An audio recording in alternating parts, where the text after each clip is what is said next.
हिंदी रीपो में आप सभी का स्वागत है। आज एक बहुत बड़ी खबर पर बात करने वाले हैं।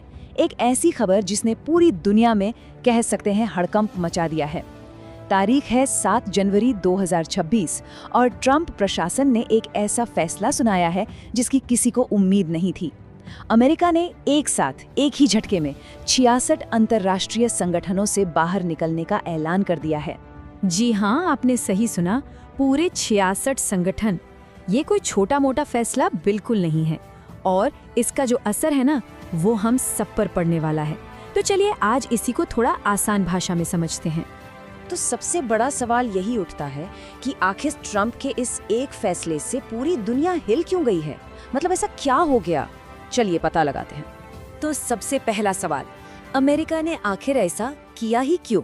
इसके पीछे की वजह क्या है? इसका जवाब सिर्फ 2 शब्दों में छिपा है, अमेरिका फर्स्ट।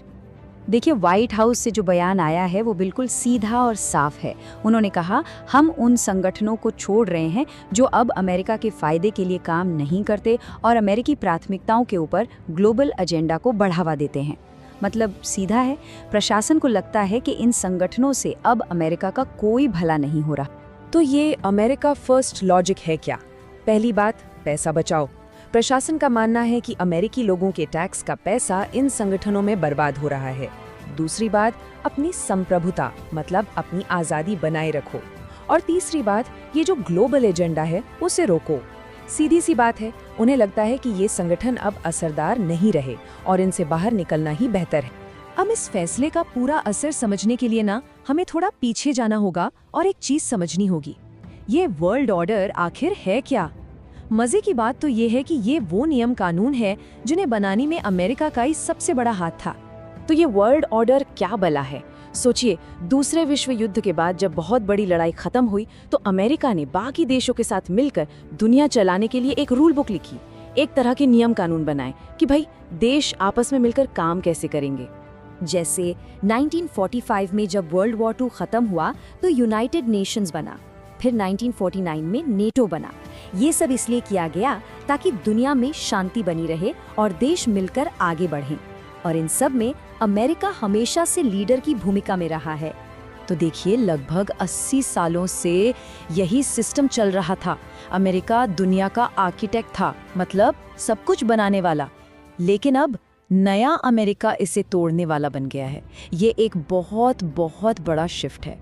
तो अब आते हैं सबसे जरूरी सवाल पर, इस पूरे घटनाक्रम का भारत और बाकी दुनिया पर आखिर असर क्या होगा?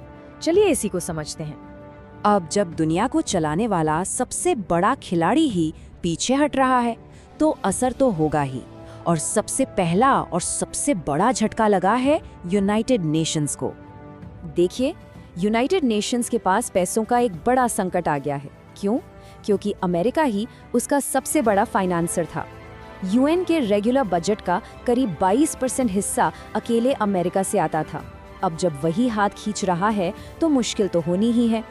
दूसरे नंबर पर चीन है, करीब 20% के साथ। तो जाहिर है, जब पैसा नहीं होगा तो यूएन को अपने बहुत से काम रोकने पड़ेंगे, जिससे उसकी ताकत कम हो रही है। लेकिन कहानी यहीं खत्म नहीं होती। इस फैसले का एक सीधा झटका भारत को भी लगा है। और वो झटका कैसे लगा?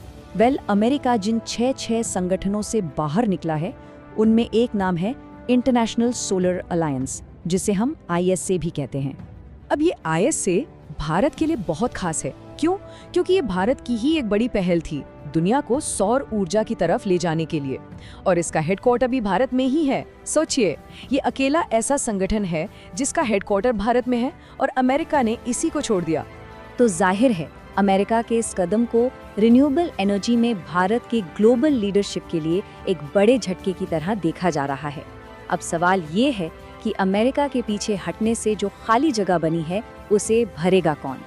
देखिए, जब दुनिया का सबसे ताकतवर देश अपनी जिम्मेदारी से पीछे हटता है तो एक पावर वैक्यूम, मतलब एक खाली जगह बन जाती है। तो अब सवाल ये है कि इस जगह को कौन भरेगा? और सबकी नजरें एक ही देश पर है, चीन। अब चीन यूएन का दूसरा सबसे बड़ा फाइनेंसर है, तो ऐसा सोचना तो लाजमी है कि वो आगे आएगा और इस खाली जगह को भर देगा। लेकिन कहानी इतनी सीधी नहीं है। यहाँ एक मजेदार ट्विस्ट है। दिलचस्प बात यह है कि चीन इस मौके का फायदा उठाकर अमेरिका की छोड़ी हुई फंडिंग की कमी को पूरा नहीं कर रहा है। नहीं, वो ऐसा बिल्कुल नहीं कर रहा, बल्कि चीन तो अपना खुद का एक पैरेलल सिस्टम, एक समानांतर दुनिया बना रहा है। वो अपने खुद के ग्रुप्स बना रहा है, जैसे शंघाई कोऑपरेशन ऑर्गेनाइजेशन यानी SCO और ब्रिक्स। वो बेल्ट एंड रोड इनिशिएटिव जैसे बड़े बड़े प्रोजेक्ट्स चला रहा है। इसका नतीजा क्या हो सकता है? एक बंटी हुई दुनिया जहां नियम सबके लिए एक जैसे नहीं होंगे। तो ये सब हमें इस कहानी के आखिरी और शायद सबसे बड़े सवाल पर ले आता है, अब आगे क्या होगा? यहाँ से दुनिया किस तरफ जाएगी? एक जाने माने एनालिस्ट हैं इयन ब्रेमर। वो कहते हैं कि दुनिया का सबसे ताकतवर देश जिसने इस पूरे ग्लोबल ऑर्डर को बनाया था, आज वही उसे अपने हाथों से तोड़ रहा है। मतलब जो आर्किटेक्ट था वही अब डिमोलिशर बन गया है। इससे एक बहुत डरावना सवाल खड़ा होता है, क्या अब दुनिया में जिसकी लाठी उसकी भैंस वाला कानून चलेगा? क्या हम एक ऐसे जंगल राज की तरफ बढ़ रहे हैं जहां ताकतवर देश जो चाहे वो करेंगे और कोई नियम कानून नहीं होगा? लेकिन रुकिए, यहाँ एक और पहलू भी है। इस संकट में एक अवसर भी छिपा हो सकता है। हो सकता है कि अमेरिका के पीछे हटने से भारत, ब्राजील और साउथ अफ्रीका जैसी ग्लोबल साउथ की ताकतों को एक मौका मिले, एक बड़ी आवाज उठाने का। ये देश मिलकर एक नई, ज्यादा बैलेंस्ड दुनिया बनाने की मांग कर सकते हैं। तो अब आगे क्या होगा, ये तो वक्त ही बताएगा। इस पर आपकी क्या राय है? क्या दुनिया बेहतर होगी या और बिखर जाएगी? हमें नीचे कमेंट्स में जरूर बताएं। और दुनिया के ऐसे ही उलझे हुए मामलों को आसानी से समझने के लिए हिंदी रिपो को सब्सक्राइब करना मत भूलिएगा। देखने के लिए बहुत बहुत शुक्रिया।